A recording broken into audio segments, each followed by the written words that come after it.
నమస్తే welcome to our channel. Social media మొదలైన తరువాత చేసేవన్నీ సగం సగం పనులే. ఇక్కడ చూడండి, ఇది కందుల దుర్గేష్ గారి ఆఫీస్ లో ఎవరో వచ్చి ప్రతినిధులు కలిస్తే ఈ ఫోటోని ట్విట్టర్ లో పోస్ట్ చేసి, ఇక్కడ చూడండి పవన్ కళ్యాణ్ ఫోటో మాత్రమే ఉంది, చంద్రబాబు నాయుడు ఫోటో లేదని ఇలా సగం ఫోటోని కట్ చేసి వైరల్ చేసి సునకానందాన్ని పొందుతున్నారు ఒక బ్యాచ్. వాస్తవంగా ఇది సగం ఫోటో. ఇటువైపు చంద్రబాబు నాయుడు గారిది కూడా ఫోటో ఉంది, నేను చూపిస్తాను చూడండి. ఇదిగోండి, ఇది ఒరిజినల్ ఫోటో. కానీ ఈ మేధావులు నెటిజన్లు ఏం చేశారంటే సగం వరకు కట్ చేసి చంద్రబాబు నాయుడు గారు ఫోటో లేదని రెండు పార్టీల మధ్య పుల్లలు పెట్టేదానికి పాపం ఆయన ప్రశాంతంగా వర్క్ చేసుకుంటాడు. కందులు దుర్గేష్ అనే ఆయన మొన్న ఇచ్చిన నెంబర్లలో కూడా 2వ స్థానంలో వచ్చాడు. మొదటిసారి మంత్రి పదవి వచ్చినప్పటికీ బ్రహ్మాండంగా పనిచేస్తున్నటువంటి ఇలాంటి కందుల దుర్గేష్ గారిని ఇట్లాంటి తిక్క ఫోటోలు పెట్టి ఆఫ్ కట్ చేసి సోషల్ మీడియా వేదికగా జనసేన మరియు తెలుగుదేశం మధ్య పుల్లలు పెట్టాలని ప్రయత్నిస్తున్నారు.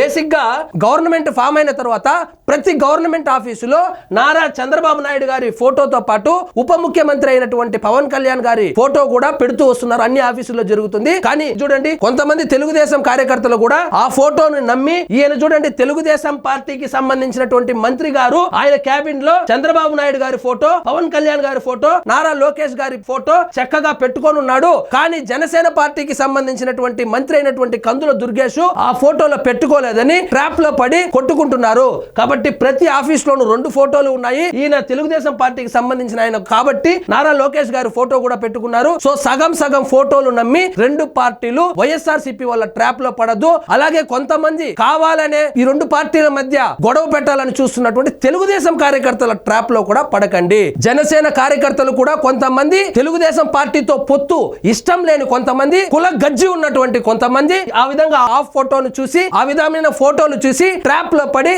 రెండు పార్టీల మధ్య చిచ్చు పెట్టే ప్రయత్నం అయితే చేయొద్దండి. ఇది ఒరిజినల్ ఫోటో. ఇదిగోండి చంద్రబాబు నాయుడు గారు, ఇదిగోండి పవన్ కళ్యాణ్ గారు. కాబట్టి ఎవరో పుల్లలు పెట్టాలని చూస్తారు. ఎందుకంటే ఒకటి కన్ఫర్మ్, వీళ్ళిద్దరూ కలిసి ఉంటే ఇంకా జగన్మోహన్ రెడ్డి గారు ఈ జన్మ కాదు ఇంకొక జన్మలో కూడా ముఖ్యమంత్రి కాలేడని పుల్లలు పెట్టాలని ట్రై చేస్తా ఉంటారు. దయచేసి ట్రాప్ లో పడకండి. ఆల్రెడీ పవన్ కళ్యాణ్ గారే చెప్పారు, నెక్స్ట్ కూడా పొత్తుండబోతుంది, చంద్రబాబు నాయుడు గారే ముఖ్యమంత్రి అవుతారని. మరి ఈ క్యాడర్ కి ఏం రోగం వచ్చిందో నాకు తెలియదు. సోషల్ మీడియాలో తెగ కొట్టుకుంటున్నారు. ఇదండి, ఇదిగో ఒరిజినల్ ఫోటోస్. ఇది చంద్రబాబు నాయుడు గారు, ఇది పవన్ కళ్యాణ్ గారు. సో కందుల దుర్గేష్ గారు ఆఫీస్ లో 2 ఫోటోలు ఉంది. కందుల దుర్గేష్ గారు బ్రహ్మాండంగా తనకిచ్చిన శాఖను నిర్వర్తిస్తున్నారు. అనవసరమైన రాద్ధాంతంలోకి ఆయన్ని లాగి దయచేసి డిస్కరేజ్ చేయొద్దండి. బాగా పని చేసేవాళ్ళని ఎంకరేజ్ చేయండి. ఏ పార్టీ అయితే ఏముంది, పని చేసే నాయకులే కరువైనప్పుడు పని చేసే వాళ్ళని ఇలాంటి బురదలోకి అయితే లాగద్దండి. ఇదండి ఈ రోజు మన టాపిక్. మీకు ఈ వీడియో నచ్చినట్లయితే లైక్ చేయండి, షేర్ చేయండి. ఛానల్ మాత్రం సబ్స్క్రైబ్ చేసుకోవడం మర్చిపోవద్దు.